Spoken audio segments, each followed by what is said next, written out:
Makitan sa mga nawong manunudlo kag school head sa Western Visayas ang kalipay kasunod sang ila oath-taking subong adlaw. Personal nga nagkadto sa Villarreal Stadium sa Roa City Capiz si President Ferdinand Marcos Jr. subong adlaw. Ginpangunahan sini ang mass oath-taking sang 8,566 ka newly promoted teachers kag school head sa Western Visayas. Sa iya mensahe, ginpakigbahin sa presidente nga dako ang iya respeto sa mga manunudlo nga bug-o sa ginhalad ang ila sakripisyo sa pagatubang sa mga hangkat sa pagtudlo. Gani nagakadapat lang sila nga i-promote.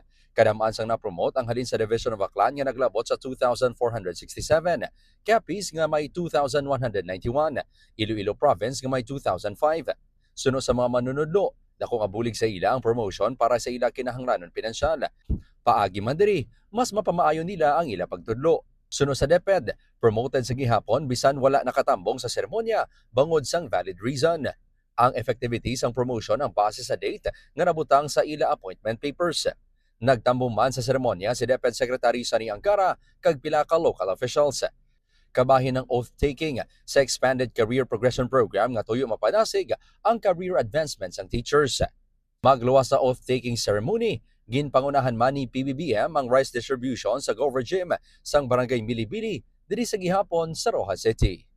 Amoy atong latest mga kapuso, gikan diri sa Rojas City. Ako na kapuso, Kim Salinas, sang GMA Regional TV.